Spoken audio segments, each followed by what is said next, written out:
পছন্দের একটা শাক। হ্যালো এভরিওয়ান, আসসালামু আলাইকুম। আশা করি সবাই ভালো আছেন। আলহামদুলিল্লাহ আমরাও ভালো আছি। তো আর একটা ভিডিও নিয়ে হাজির হলাম আপনাদের মাঝে।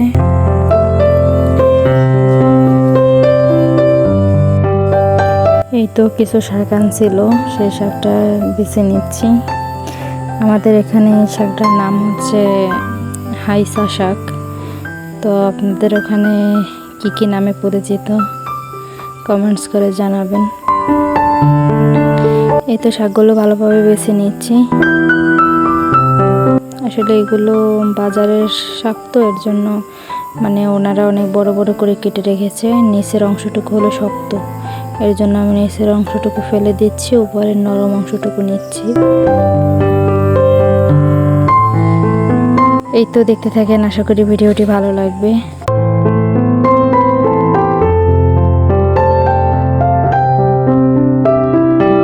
এই তো আমি এবার একটু দুষ্টুমি করলাম, শাকগুলো এত তরতাজা, তাই একটু ফুলের মতো করে ধরলাম আর কি।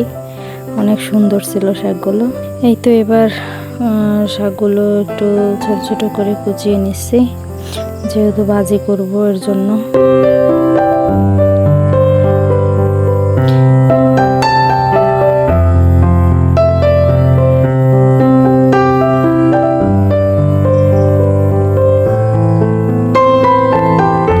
এই তো এবার রান্নায় চলে আসলাম, শাকটা ভাজি করব।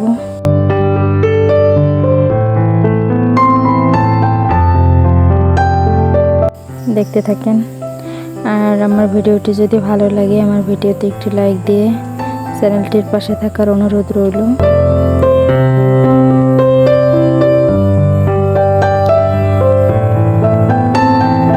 তো দিয়ে দিলাম পেঁয়াজ আর সরিষার তেল দিয়েছি প্রথমে, তারপরে পেঁয়াজ আর কাঁচা ঝাল দিয়ে দিলাম।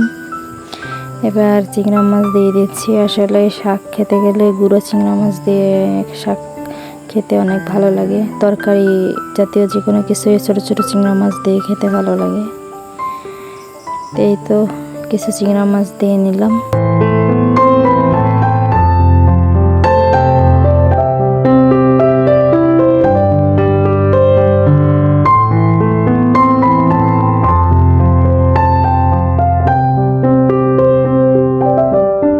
একটু লবণ আর হলুদ দিলাম। এবার একটু নারকেল বেটে রেখেছিলাম, সেই বাটা নারকেল দিয়ে দিচ্ছি। চিংড়া মাছ নারকেল বাটা দিয়ে শাক ভাজি খেতে অনেক ভালো লাগে। এতে এবার ভালোভাবে একটু কষিয়ে নিব।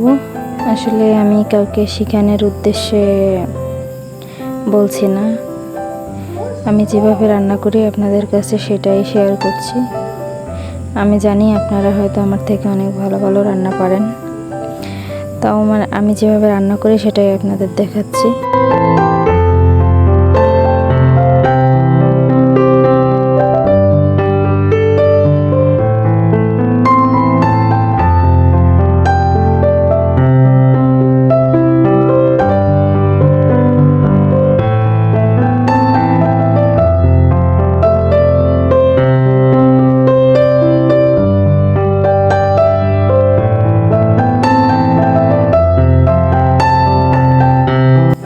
তো এবার কুচিয়ে রাখা শাকগুলো দিয়ে দিলাম।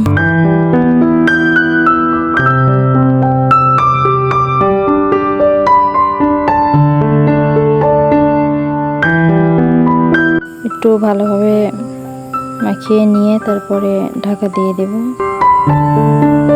অল্প একটু পানি দিয়ে দিয়েছি,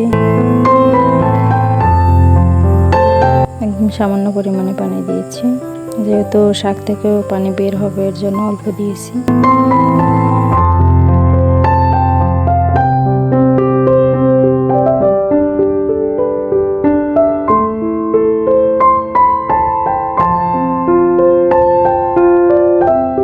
এই তো শাক রান্না হয়ে গেছে। এই শাকটা খেতে অনেক মজা হয়েছিল। আসলে শাক পাতা যারা ভালোবাসে তারা বুঝবে, শাক পাতা অনেক মজা খেতে। এবার আর একটা তরকারি রান্না করে নেব,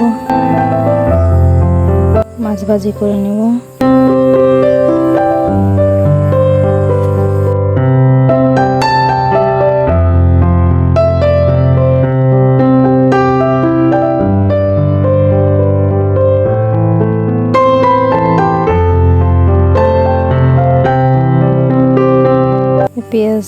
কাঁচামরিচ, হলুদ, লবণ আর একটু গুঁড়ো মরিচও দিলাম, আর দিয়ে দিলাম ধনিয়ার গুঁড়া অল্প একটু। এখন ভালোভাবে কষিয়ে মাছ দিয়ে দিব। আজকে ঢেলা মাছ রান্না করব, ভাজি করব। তো ঢেলা মাছটা দিয়ে দিলাম। আমাদের এখানে মাছটার নাম ঢেলা মাছই বলে।